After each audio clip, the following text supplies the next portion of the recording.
Okay, welcome back.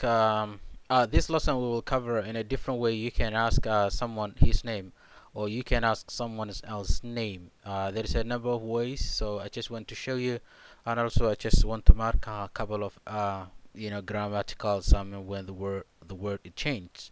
So here is the Esparasho introduction. The word maga we learned it before our previous lesson.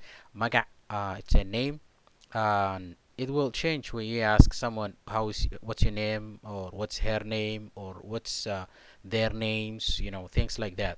So maga is the root of the word. It's a maga. Magacaaga muxuu yahay? What's your name? Magacaagu muxuu yahay? What is your name? Magacaygu waa Ahmed. My name is Ahmed. Inankana magaciis. What's the name of this boy? Inankana magacii. What's the name of this boy? Magaciisu waa Maxamed. Magaciisu waa Maxamed. Look, the way it changed. Magacaagu and magaciisu. Magaciisu, that means his name. Magaciisu waa Maxamed. His name is Muhammad. Inantana magaceed. Inanta na magaceed. And what is the name of this girl? And inan Somalian have as words that has the same ways that you write, but the meaning is different, because you have to know how to pronounce it. This is one way that you can say boy or girl. Inan, if you say inan, means a boy. Inan, if you say inan, that means a young girl. But the articles is different. Inanka, that's a young boy. Inanta, young girl. Inanta magaceed. Inanta magaceed. Then you have to say what's her name. Here, if you come here, it means magacaygu, my name. Magaciisu, his name. Magaceena, our name. Magaceeda, her name. Magacyadooda, when you're asking, the names of more than one person, two and more than two, that means magacoodu.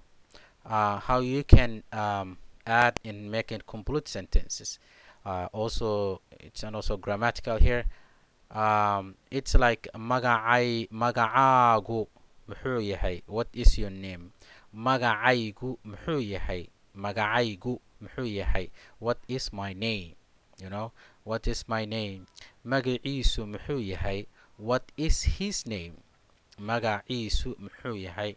What is his name? Magaceenu muxuu yahay? What's our name? You might be member of team. You don't know the name of your member. Team. Then you can ask maybe the name one of your friends. So just like magaceenu muxuu yahay?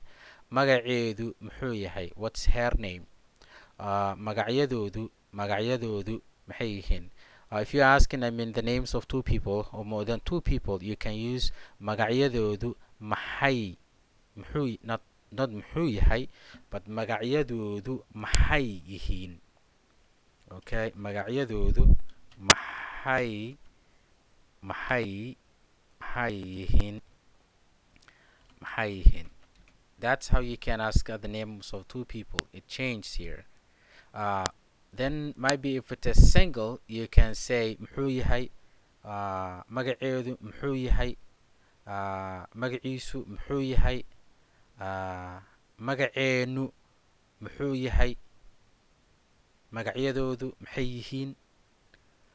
So I think that's a little bit of difference here. It's kind of a little bit confusing. The reason that I mark here is just to be you to need to pay attention of how that change is happening, and also I just want to ask maybe other people who speak some Somali language also, just to look at that difference, how the word it change, when you're asking someone. And I have to add also this one because that includes the change.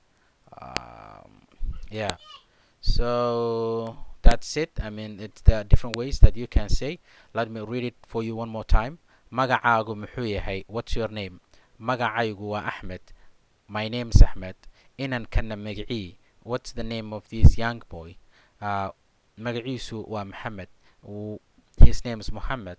Inantana magaceed? what is the name of this girl.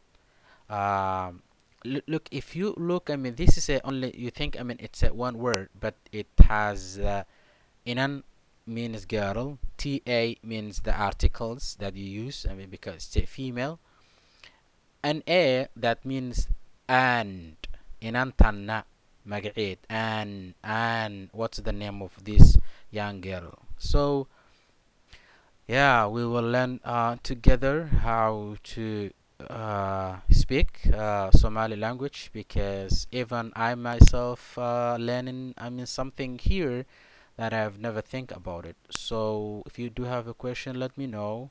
Otherwise, I mean, that's it also for this lesson. As I said in my last lesson, inshallah, I will continue uh, writing and thinking about it, about the Somali language, because many of us we speak Somali language. It's oral, and many people they don't write about it. And the reason that the people they don't write about it because it doesn't have a market. If you write something in English, there's a market, but Somali, it's not. There's no market, because if you write a book, maybe nobody's gonna buy it. So the language will become oral, and many of people nowadays they don't even speak the language. So but we will try, to make some research and study together. Thank you. Bye.